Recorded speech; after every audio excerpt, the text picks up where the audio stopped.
Hola, somos Fabián Bermúdez y Lisbeth Matarrita y el día de hoy expondremos la lectura Identidad afrocaribeña en Costa Rica de 1870 a 1940, vaivén de arraigos y desarraigos de Carmen María Morillo Chaverri. Primeramente, algunos aspectos importantes sobre la autora. Carmen María Morillo Chaverri es una antropóloga social e historiadora graduada en la Universidad de Costa Rica y que forma parte del Centro de Investigaciones Históricas de América Central, o CIHAC. Sus investigaciones se han centrado en el estudio de la diversidad cultural costarricense. Como ejemplo tenemos los trabajos Así somos en Patarrá de Guatuso, reflexiones sobre la identidad cultural de 1992, El Carnaval de San José, espejo o máscara de la cultura popular costarricense del año 2000, Boyeros, Bueyes y Carretas por la senda del patrimonio intangible, en el que varias autoras, entre ellas Murillo, recopilan los cambios por los que ha pasado este objeto y símbolo a lo largo de los siglos.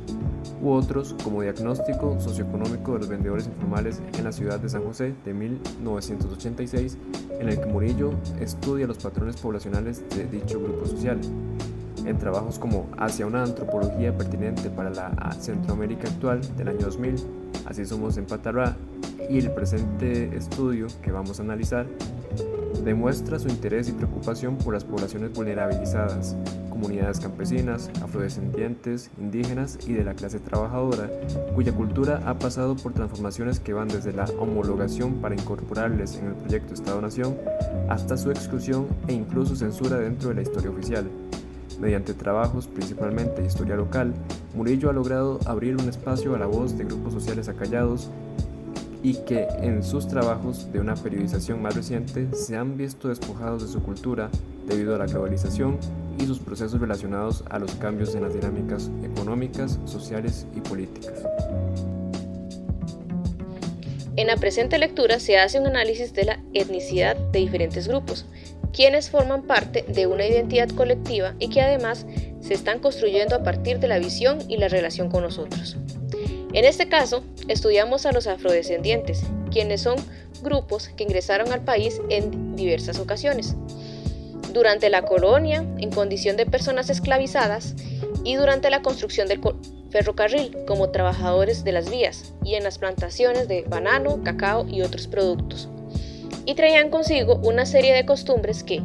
aunque en muchos casos tuvieron que adaptarse a una serie de situaciones como lo era la cristianización, la lengua o el estilo de vida de la sociedad en la que vivían, pero que los invisibilizaba,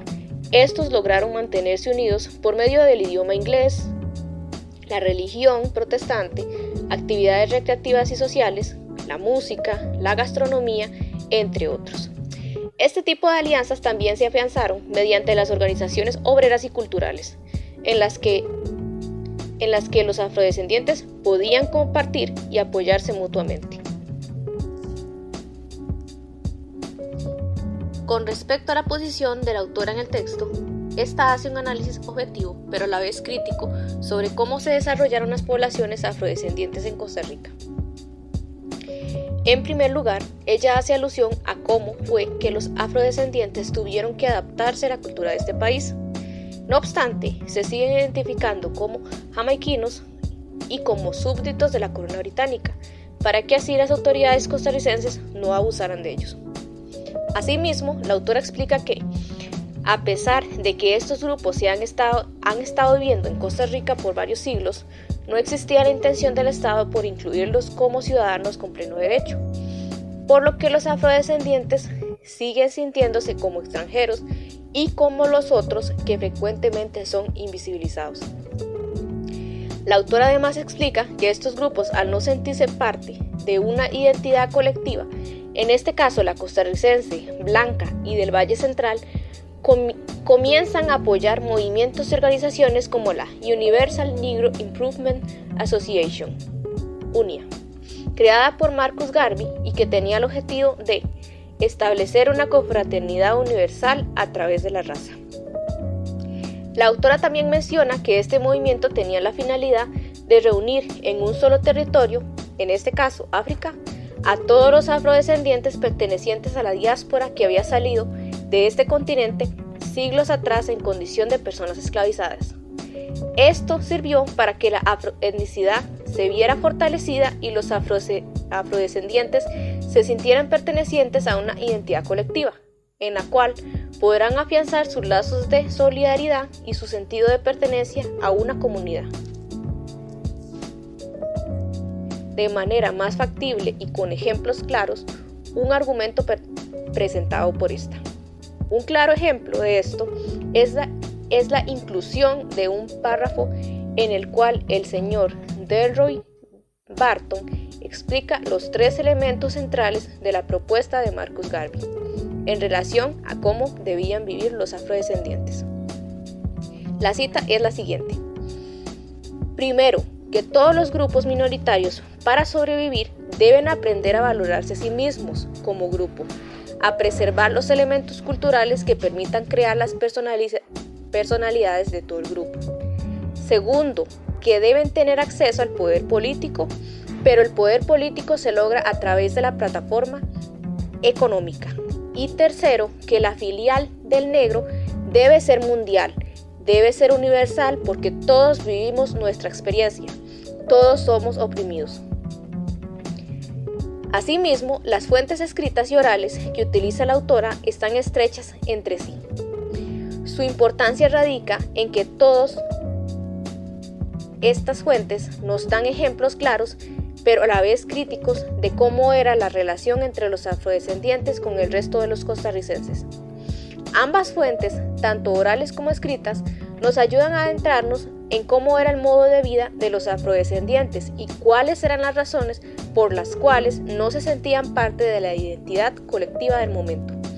Además, estas fuentes son indispensables para conocer más a fondo cómo estos grupos se relacionaban entre sí y de qué maneras construyen lazos de amistad y de solidaridad, así como movimientos de lucha para exigir sus derechos e igualdad a pesar del abandono del Estado. La cultura popular en la comunidad afrocaribeña se ve representada de varias maneras. Es interesante señalar que, a pesar de la presencia de la población africana y afrodescendiente en Costa Rica desde la época colonial,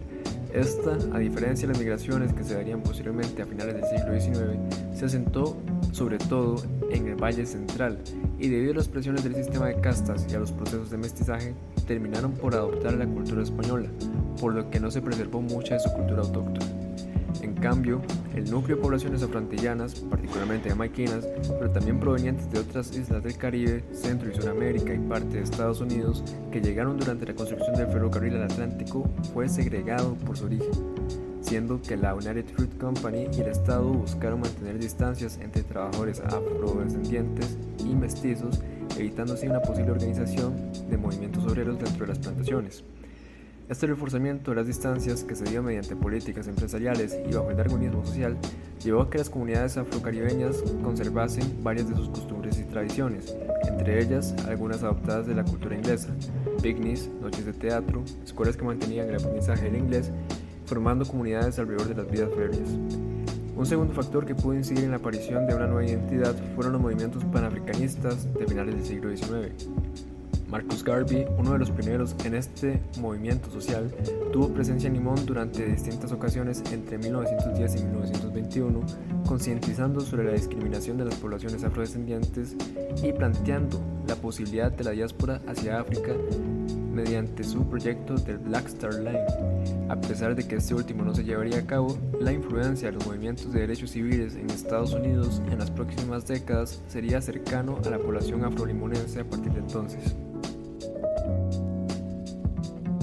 La afroetnicidad de la población atlántica va en paralelo con su resistencia.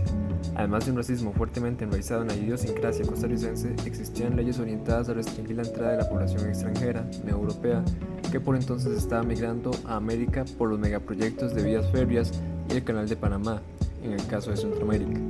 De esta forma, las comunidades afro, incluso sin ser colonias inglesas, se identificaban a sí mismas por su pertenencia a la corona británica, en parte como un mecanismo de defensa ante las autoridades costarricenses, por lo que dichas zonas incluso fueron nombradas igual que zonas de Gran Bretaña. Esto último pudo incidir en la construcción de una identidad negra, en comillas,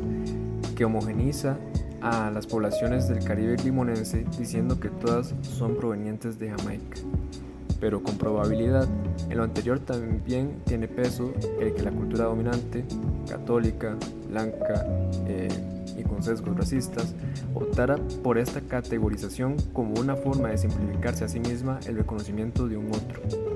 ignorando y borrando la diversidad cultural.